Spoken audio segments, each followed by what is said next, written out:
Are you like most sales and other professionals who want to grow their wealth faster than what they are currently doing through their company 401k, even with that company match, the stock market, or just plain saving money? Would you sleep better at night if you had the financial freedom to be job optional in just 3 to 5 years through investing in real assets?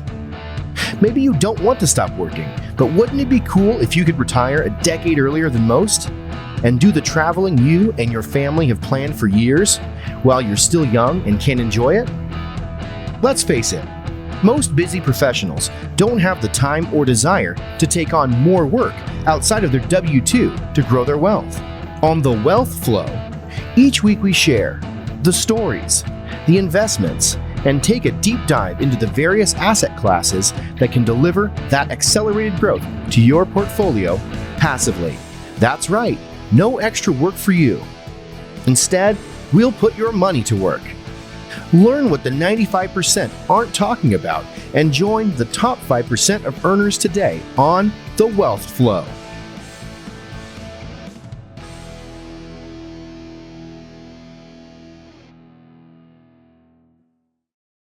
All right, welcome to The Wealth Flow. My guest today is Brent Bowers. He is an investor and a coach with a focus on buying and selling vacant land.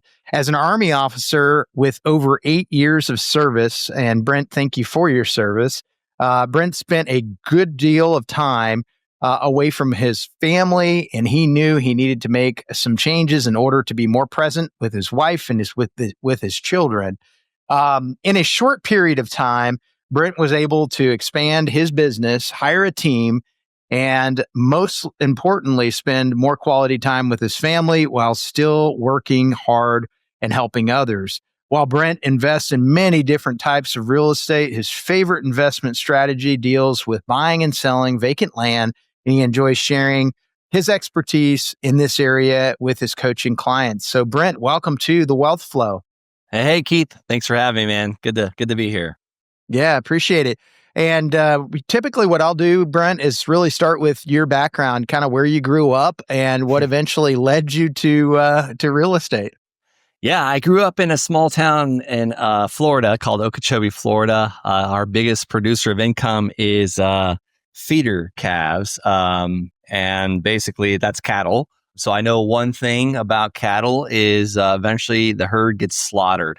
So I try and do the opposite of the herd in almost everything I do. And that's ultimately how I got into land investing. I was always an entrepreneur, always wanting to be a salesman. I started a lawn service when I was in like middle school, like 6th grade. And I always wanted to be in real estate. And, I just kind of got my license in 2007, bought that first rental property in 2007, quit in 2009 because it was just not working out for me. And as far as the real estate business, so I had to join the military. I was like, what, I got to go back to school. I got to do something different. So I took a little break from 2009 to 2013 and stayed out of the real estate business for a little while, mostly because I was out of the country, and got back involved in it in 2013 and have been perfecting it ever since. Okay. So when you got back into it, Brent, how did you get, what were you doing? Kind of a long story. I was, so the Army sent me to college to be an officer. I went from enlisted to commissioned officer, and basically I needed a place to live in 2013. So I bought the house next to the college and then did something called house hacking. I basically rented out the rooms. I was making money, bought another property with the equity I had stored up in the first property, fixed that one up. And then I was like, oh crap, I got to pay for these college classes. So I started wholesaling houses. So I would go to PropStream and pull the notice of default, the people that were behind on their mortgage, and I'd go knock on their doors and get their house under contract at a discount and sell it for a little bit more. I did that just enough to pay for college courses. And then it was, time to move to the next duty station. Had just gotten married. We were about to have our first baby and made it out to Fort Carson. I realized, Fort Carson, Colorado, I realized I cannot keep spending all this time away from home because now there's kids involved.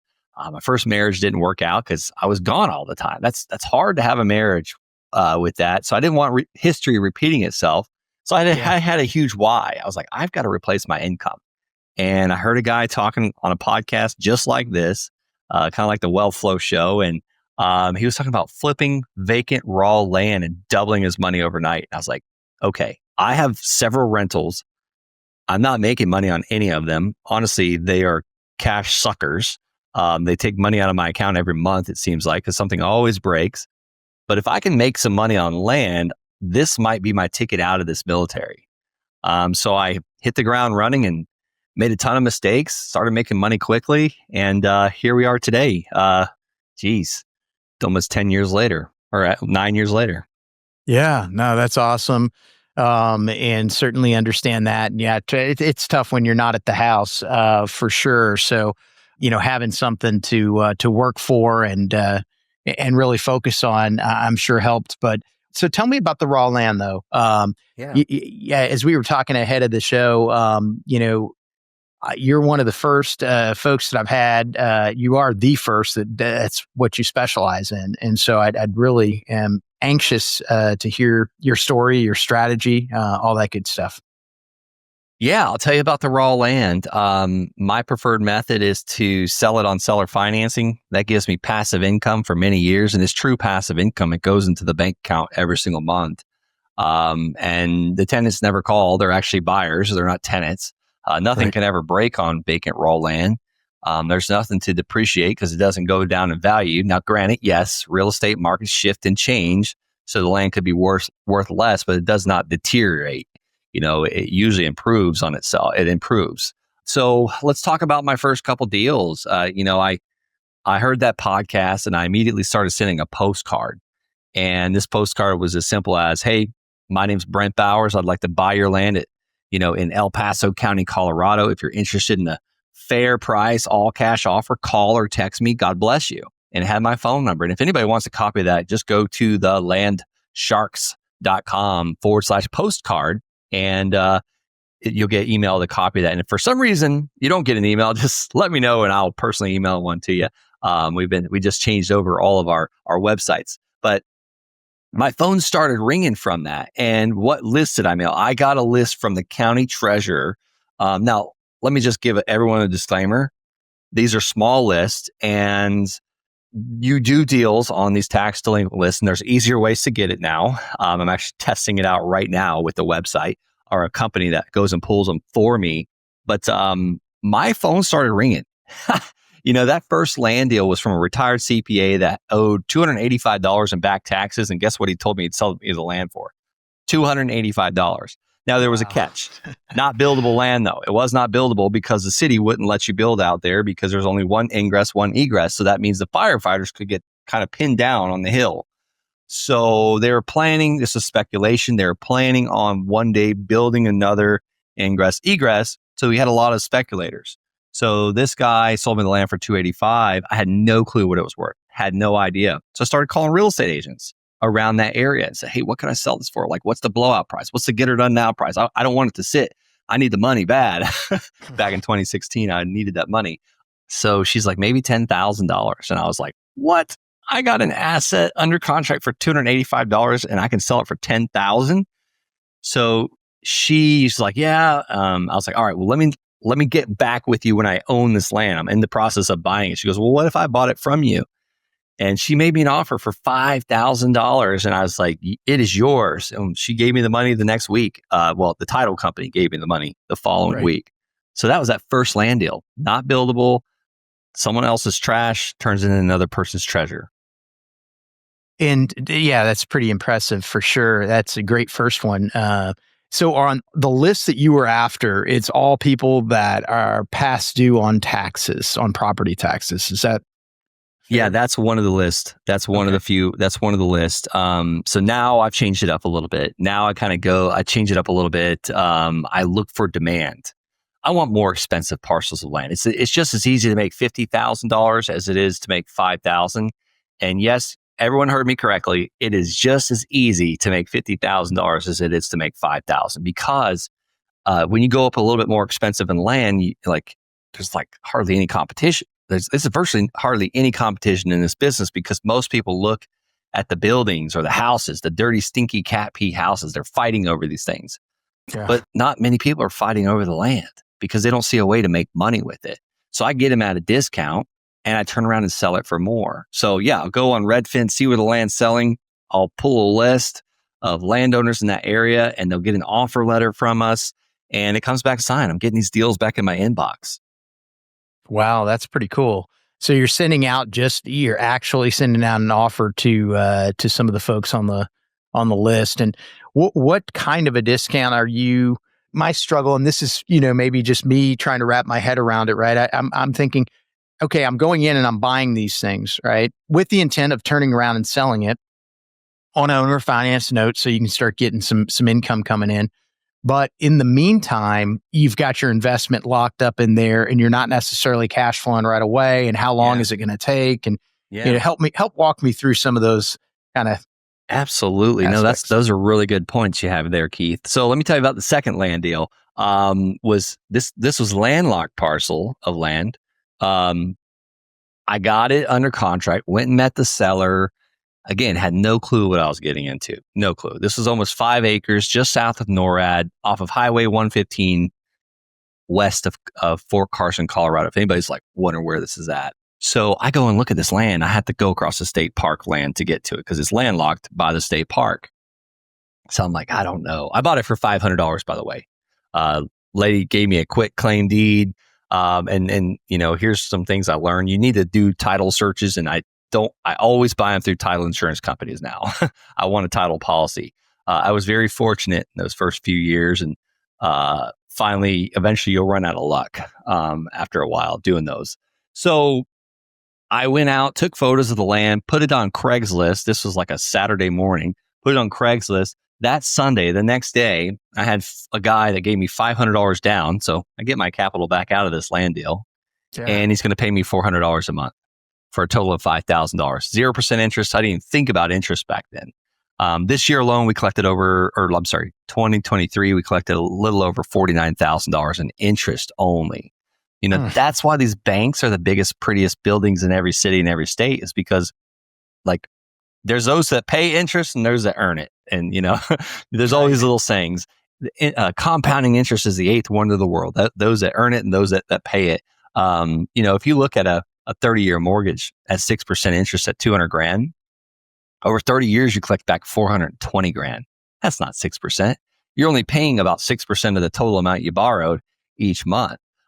So that's how they figure your payment off of that. But anyhow, going back to getting your investment capital locked up, I couldn't afford to seller finance every single one of these. So some of them I'd have to assign my contract and make some quick cash. Yeah. So I get it under contract for like $20,000 and sell it for $40,000. Now here's my cash. I can buy another parcel because I still had my Army income. So I wasn't living off of this land income for a couple years. So I was just building it. And it turned into, before I knew it, and within 18 months, I was making over $10,000 a month in just payments alone, and got out May 2018. I flipped another parcel that I had, actually, I didn't flip it. I assigned the contract, made a $55,000 assignment fee. And that just was like, okay, thank you, God. That was kind of the writing on the wall, because I was freaking out. 8.5 years in the military, you kind of get a little institutionalized. You get, Here's what I mean by that. Every 2 weeks, you get a paycheck. And I was like, oh crap, that's not going to happen anymore. Yeah, that's interesting. So it sounds like at least the first couple you got for basically pennies on the dollar, back tax amounts or whatever it may be.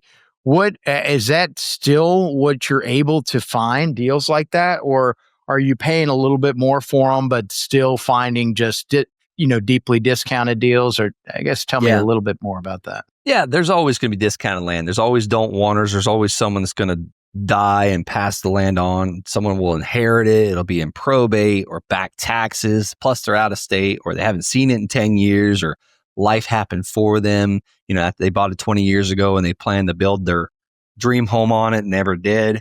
That's always going to happen. But I can walk you through the last couple land deals that I've done. Bought one in close to Daytona Beach, Florida, 5 acres, kind of wet too. Like it was a wetter property, but it could be mitigated. Bought that one for 158,000. Had 158,000 into it and sold it for 225. We got a $25,000 down payment, and we wrote a mortgage for 200,000 at 12% interest for 30 years. So my payment on that's about $2,000 a month. I do have a lender, so there's a little bit of arbitrage. My lender will be paid off in, I think it's like 6 or 7 years. Her payment's $600 a month. So I'm netting $1,400 a month on that one parcel. Talk about another one we just did. We bought it for $106,000, 4 acres in Texas, $106,000. We just listed it for $215,000. And when we list this stuff, we list it at the blowout price, the 30-day get her done now price. Like, I don't want to be on the market for 6 months. And most of the time I do offer seller financing. It doesn't always happen that way. We listed 7 lots outside of Orlando. We had 115,000 into them. We sold them for 210, and I was hoping to get some seller financing deals on those, because I love the passive income. It's like literally printing money whenever you create this interest, and it gives you lifestyle freedom. But a builder came in and bought them all. He actually gave us a crazy discounted price or offer. And my realtor was like, "Yeah, you probably don't want to take this one, but I'm going to present it to you anyways." And I was like, "Heck yeah, I'll take it."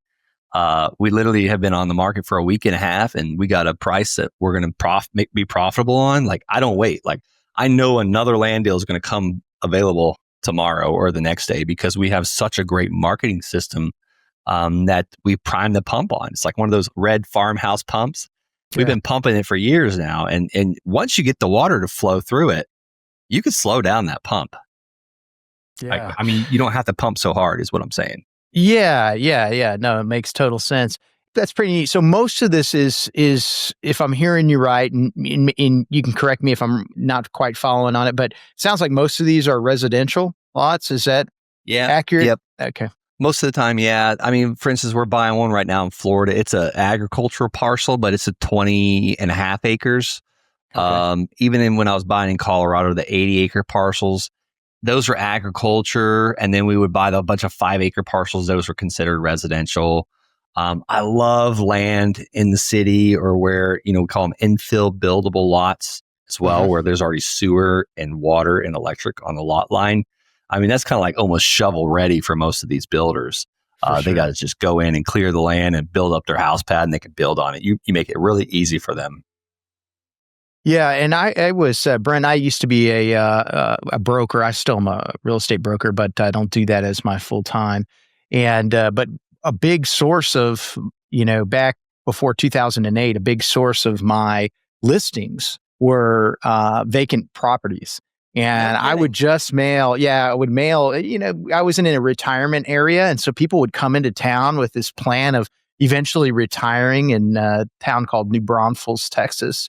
And, just by mailing to people that were out of state or out, not local, I mean, just as long as they weren't living in the area, I'd get a ton of responses from it. And, people's plans change, as you know. So yeah, that's cool. I can see. So you already know. It works. There you go. Yeah, it definitely does. So tell me maybe a little bit about the list. You mentioned, back taxes, people that, live somewhere else. But what are some of the others? You mentioned probate as well. What are some of the other good sources for this type of mailing? Yeah, I'd say the easiest place to pull a list is once you see where the demand's happening, and like maybe one of those neighborhoods like you were talking about, where you see land selling. And again, here's the thing. I'm not a realtor reaching out to these guys. I'm a buyer. I want to pay them money for their land. So it's just, a lot of times I'll ask, like, why didn't you just list this with a real estate agent? And most of the time they don't want to deal with that. They just want to get it gone. And I'm the easy button for them, like the Staples easy button. So another great program I pull lists from is PropStream. And if anybody's like, okay, what's PropStream? Go to the landsharkslist.com and you can get a 7-day free trial and pull 50 records tonight. Where do you pull the list from? Well, go on Redfin and see where land's selling. Pockets little neighborhoods, micro down. Real estate's very micro. Micro down to the neighborhood or the subdivision where land's selling in the last 6 months, and figure out what is selling by the acre, figure out what is selling by the square foot, depending on the sizes, and just send that simple postcard that you can get at thelandsharks.com/postcard. That's going to get the phone ring and doing deals. I actually prefer to send a specific offer letter, but that's a little bit more advanced. I don't know if I can go through all that on the podcast. But for example, like we just got a deal the other day. This was a smaller one, 15,000. The guy signed it and sent it back for 15,000. He gave me 45 days to find my buyer ahead of time. So he allowed me to pre-market the land because I had it under contract, and we didn't find the buyer in the 45 days. So I was like, listen, this is a no-brainer. I see these things selling for 32,000 each. Let's just buy it. We listed it with my real estate agent, and about a week and a half later, sold it for 28,000. Not as much as we wanted, but it went quick. And after the realtor was paid, I made a little over $11,000 on this deal, and I had maybe an hour into it, and I never physically even talked to the seller on the phone. It was all via email. Wow. Yeah, that's incredible.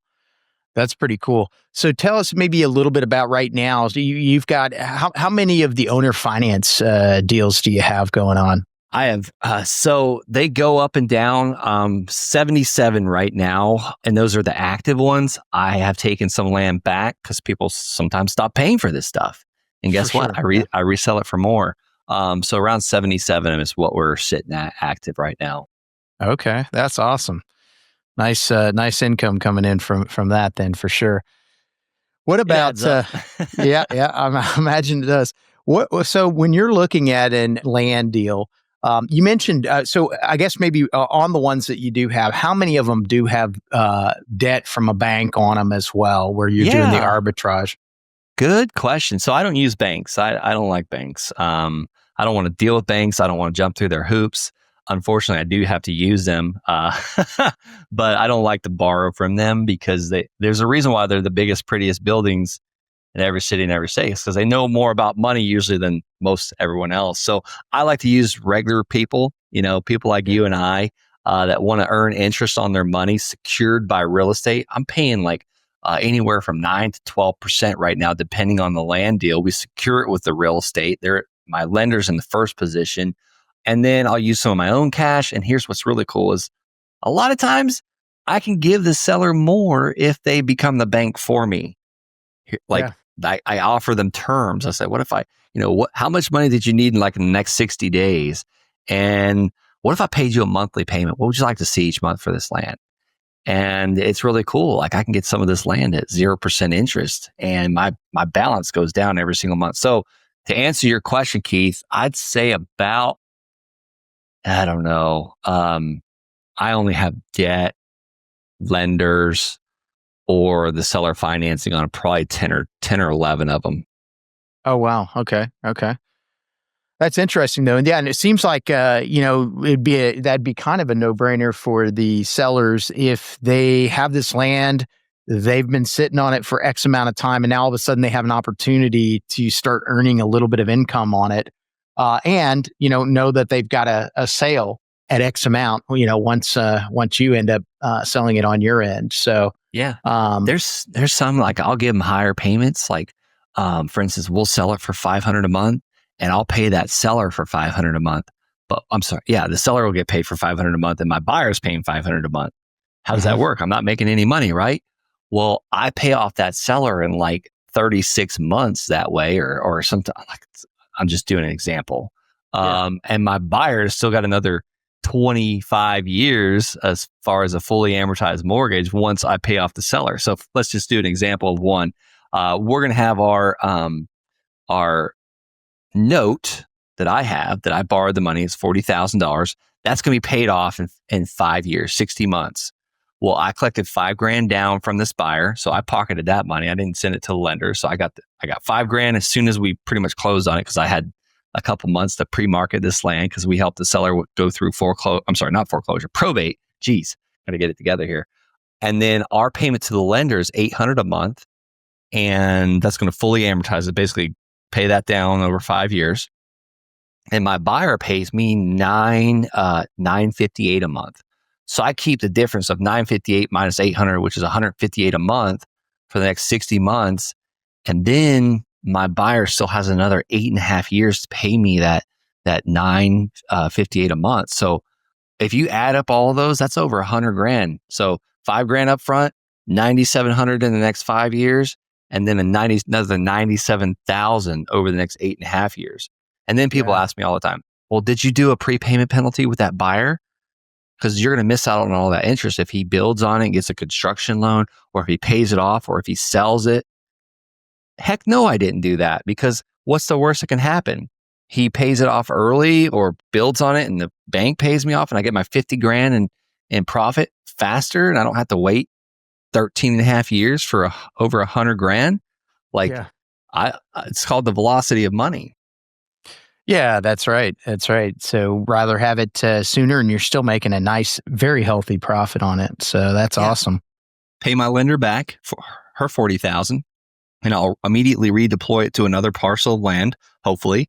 And hopefully she wants to keep earning interest on that money. And I'll have another $50,000. The way I look at it, I'll have $90,000 to work with. Yeah, for sure. What about geographically? Where all are you doing this? I know it can work everywhere, but just curious.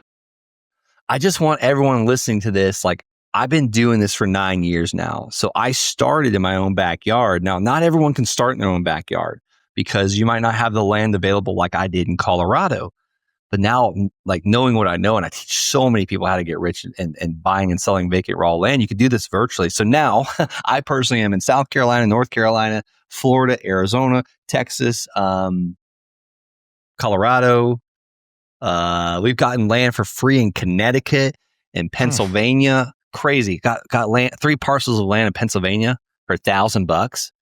I created over 50,000 in notes on those parcels of land. And what's funny is, I've had to sell that land a couple times now. My second buyer got on my YouTube channel and figured out what I was doing and said, I'm done paying. I'm going to do this now myself.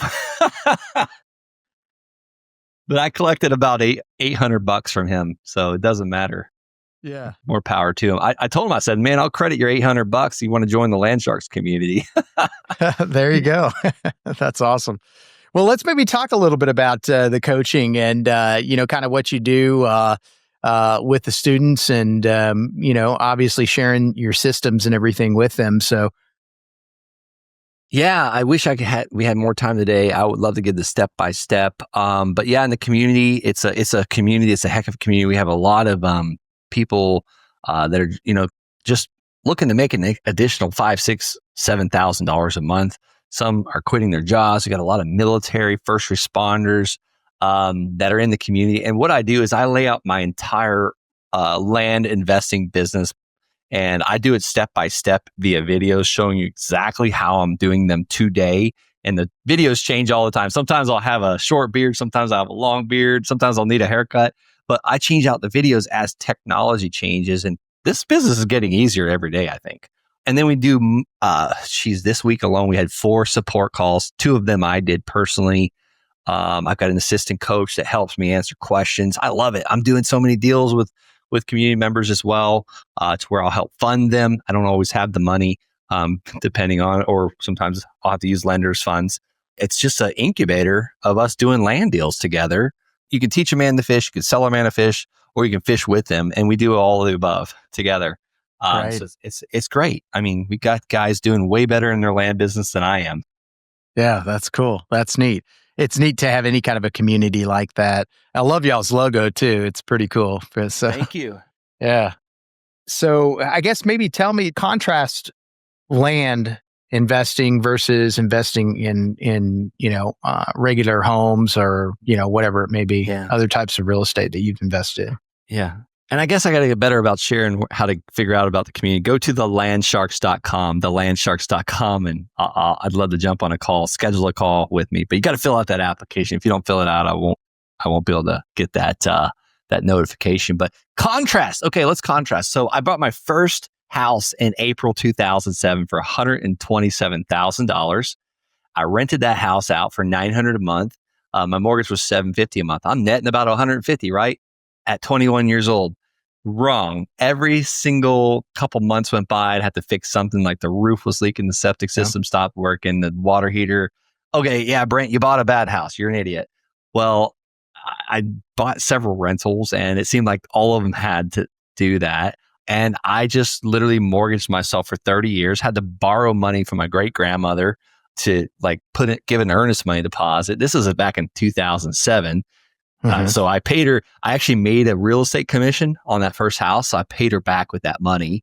And here I am, like deploying to Afghanistan, and I'm getting literally like messages saying that there's something wrong with the house. And then I come back, we had to evict the tenant. So all the money I saved for 1 year in Afghanistan in a combat zone, I literally had to put it in this stinking dirty house. So I never made money on it. I bought it in 2007, sold it in 2019 for the same price I bought it for. Unfortunately, if I would have just waited a few years, I should have never sold it, honestly. Because 30-year mortgages, like after 7 years, you really start to pay down quite a bit. Right. And it's just, long story. Anyhow, dumb mistake. But my first land deal, I'm profitable immediately. All these land deals I've mentioned, I'm profitable immediately and forever. Well, Brent, what if it sits on the market for a long time? Well, that happens and you adjust price or you offer seller financing or you put some signs up. But most of our land deals were profitable immediately and forever. Just like that example where I got $5,000 down the day of closing. The day we bought it, my lender put all the money into it and I got paid before the lender. Like, that's crazy. Yeah. And also the lender's in a great position because we sold the land for $90,000 and bought it for $40,000. So we sold it for that lender is less than 50 cents on the dollar for her loan to value.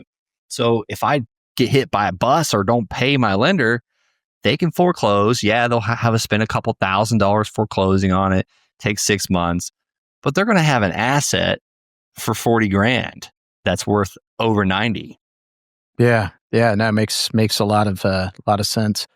And then what are maybe some surprises that you've seen in the land business? Things that you've learned over the years since you've been investing in it. Yeah, so many things. How much time do you have? So I got a little cocky there after I was making all that money really quickly in land, and I was still a very busy officer in the Army. And I wasn't looking at a lot of this land. I would just look at it online. I didn't send any land sales specialist real estate agents to verify. So I had bought pits in the ground, stuff that was like hard to get to, like weird access issues where it's like you have legal access, but it's like you're going through the neighbor's yard. Little things like that. You want to make sure you take into account for those things, get a bigger discount. Have a land sales specialist real estate agent go and look at it and verify like, hey, yeah, here's the blowout price, or, stuff that we're buying in the mountains in like Tennessee and Carolinas. You got to have a real estate agent go and drive and walk the land, and they need to be familiar with land too. Like, how do you find those guys? Go on Redfin and see who's selling all the land in that area. And part of that, giving them that listing, they've got to go look at it because you can have $1 million view and you can have a negative view, but you could be in the valley, but anyhow, we've never not been able to sell a piece of land. Yeah, you mentioned having that real estate agent. I was thinking, what would be the motivation? But obviously the listing. I mean, yeah, of course, why not? Go check out a piece that somebody's going to potentially buy if you have an opportunity to list it. So that's cool. Right. And topography, all that stuff, I'm sure plays a role. I know when I was doing a lot of lots, I mean, the end goal was for people to build their home on it. And depending on how far the property dropped, they may have to have a 20-foot foundation on one side or whatever it may be that could end up. I had one of those. Did you? Yeah. Okay. Yeah. They literally had to put like pilings and built a house on stilts. Took me a while to sell that land. Yeah, because the expense can be quite a bit higher. So, and then as far as finding, you mentioned on a couple of them, maybe it was your first couple house ones knocking on the door. What about land? Are you primarily utilizing direct mail for that, or? Yep. Okay, cool. Yeah, that's lifestyle freedom. You know, if I was driving around and finding this land and driving for dollars and knocking, that's too hard. There's way easier ways to do this, and that's a job doing Yeah. that. You know, driving and knocking on those doors is dangerous. You know, like I would knock on these people's door. They think I was the bank and come out with a gun sometimes. Yeah. Yeah. Definitely. Like, why would someone come out with a gun? Because they think the bank is stealing their house. So it's just like, yeah, not cool. Right. Right. I've done it. Actually, the house I'm in right now, I did from a pre-foreclosure list and knocked on the door. The wife didn't even know that they were in pre-foreclosure. She must have had her head in the sand. Yeah. So of course that was a very tense moment for a while. Luckily, we got through it, and it ended up being a good thing for them and a good thing for us. But yeah, it was kind of a tense scenario for sure. Yeah, I bet. Yeah, I bet. Honey, we're in foreclosure. That's why this guy's here. Exactly. How about scaling your business? We talked a little bit at the head of the show about that, but yeah, tell me about building a business and, you know, kind of creating a team here so that you have more of that time freedom. Yeah, this is very easily done to delegate this off to a team member. I hired a person to help me buy this land. We call him an acquisition manager. And then I have an executive assistant that helps me upload the notes and keep track of these things. Now, that's all on software. If you go to easynotetracking.com, it's $100 a month for, or I think up to 100 notes. And I think your first 10 notes is $49 a month if you use that link, easynotetracking.com. But my assistant tracks all that. Then I have a bookkeeper, and that's really it. Like it's so easy to scale this business. At one time, I was selling 9 parcels a week, so I had a little bit bigger of a team. I was more in the volume game, but now I'm just we're enjoying this business that we built that serves me and my family and others. And just you don't like there's seasons of hustle. You know, I wanted to get out of that season of hustle. Yeah. And what about tax from a tax standpoint? I'm assuming that some of these are short term. I guess if you're financing it, if you're holding the financing, you're not recognizing all of the gain. But what are some of the tax implications of being able to do this? Yeah, you make a lot of money pretty quickly, and it's called ordinary income tax. So you pay a lot of taxes depending on what your tax bracket is. So we've gotten smarter over the years, speaking to the CPAs every quarter, just to see where we're at with taxes. And I love taking, the IRS writes these tax codes to benefit us if we buy buildings. So I'll take this cash flow from land and we'll buy industrial and commercial buildings with it. So rather than pay the IRS, like we pay them every month, or I'm sorry, every quarter, something like that. We still pay in, but we minimize the amount that we have to pay at the end of the year by buying, buildings that we can depreciate or do what's called a cost segregation study. And if we do it right, sometimes our tax bill is like next to nothing, and we just bought another cash flowing machine that's going to be paid off by other people. That's going to appreciate as the market, flows, and that we also use the tax benefit from that. And what's really cool about industrial and commercial property, they're very similar to our land buyers. Like they never call, especially if you do triple net leases with them. Like I don't want the aggravation. Yes, I still own several houses. We have some apartment complexes. Those are so high maintenance. That's another job. And thank God I partnered with people that own property management companies because, man, I don't want to deal with that. Yeah, for sure. No, it totally makes sense. And I was wondering if you were doing any of that as far as investing. Yeah, cost segregation is huge, and it's certainly could completely wipe out the other income that you'd have to be paying on that. So great strategy for sure. What other things do you feel would be important for the audience to know when it comes to whether it be the investing in the land, whether it be on your one sheet, it talks a little bit about veterans in real estate. I know some other guys that kind of promote real estate investing to veterans as well. I know it can be a fantastic avenue. So I don't know any of that stuff that you maybe want to talk about with the audience, Brent. Yeah, I mean, I was in the military, and this is one of the easiest things to do as far as investing. Yes, I think you should, buy a house at every duty station and rent it out. Well, Brent, you just said it was aggravating. Well, here's the thing. Those things will get paid off one day. And when it's time to retire, 30 years will come pretty quick. I've been graduated from high school now for 20. Can't even believe that. So it's like, these things will pay down. But yeah, I know a lot of military guys that are investing in vacant raw land, and they have doubled their income while they're in the military. And they're going to have something to fall back on, because a lot of, like, whether, I don't care if you're in the military or not, like, we get dependent on that paycheck coming in every single month.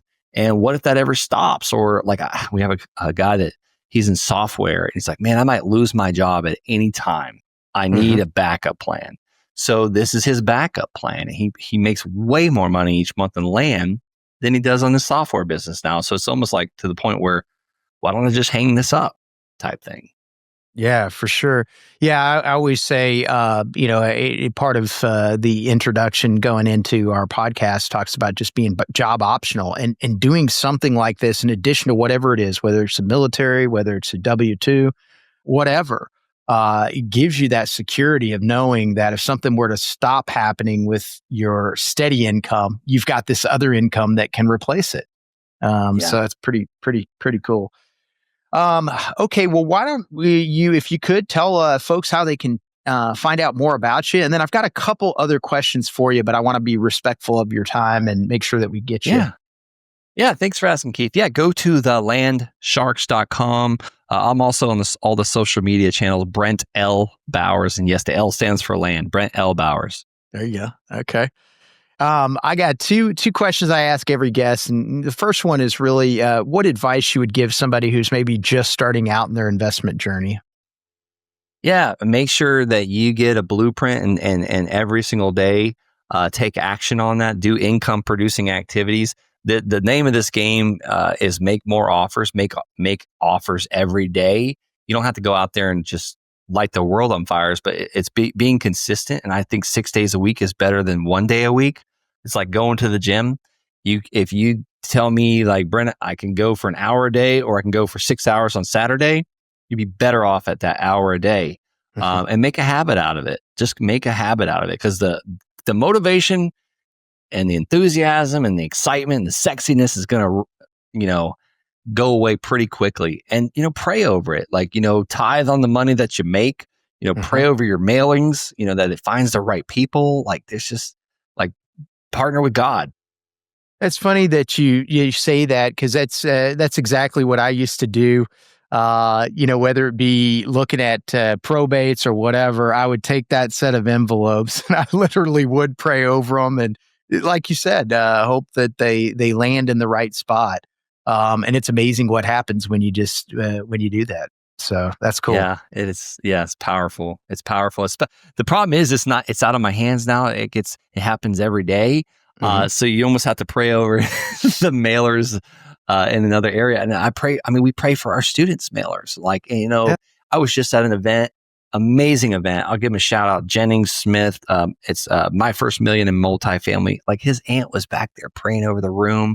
Just, please, Lord, bless this room. Let them help people. Let them make money. It's like, we wonder why all these people are doing deals. It's because, like, I'd rather God is my business partner. It's really his money. It's not even my money anyways. Yeah, for sure. Now, anytime you're out in the universe and you're making, I always say activity breeds activity. And so if you're out there and you're putting all these things out, you're going to, law of sowing and reaping right there. So as long as you continue so right there. Last question for you. I know you got a hard stop. What about, say, book recommendation? Anything you've read recently that's been impactful? Yeah, obviously the Bible every day. And there's, like, every time I read it, I get something different from it. And sometimes I don't get anything from it. I don't know if anybody else has that problem. But Atomic Habits is another really good one I'm reading right now. But I'm sorry, I'm going to give you 3. I've got a book right here on my desk. They should have given this to us at the hospital. It's called Playful Parenting. Nothing about business, but being a better father or mother. I don't care. Even if you're around children, you should read this book, Playful Parenting. I really am understanding now. 8 years I've had kids, 8 years now, 3 kids. And I wish I would have read that 8 years ago. That's awesome. I have not had that recommendation, so I am definitely writing that down and appreciate it. Hey, Brent, I've enjoyed this. This has been great, and thank you for opening up my eyes to this business. So appreciate it, and I know you've been added value to our listeners as well. Thanks, Keith. Thanks for having me. God bless, man. Yeah, God bless you. Being that you're still here, I trust you found value in this episode. I personally wish I would have known these guests and strategies when I started my wealth creation journey. Go to wealthflow.capital to subscribe to our newsletter. And as a free gift, we will send you our quarterly market report and the top 10 things to look for in an investment opportunity. Take a minute to give our show a rating and review. Help us reach 1 million professionals by subscribing and sharing this episode with someone you know who could also find value in it.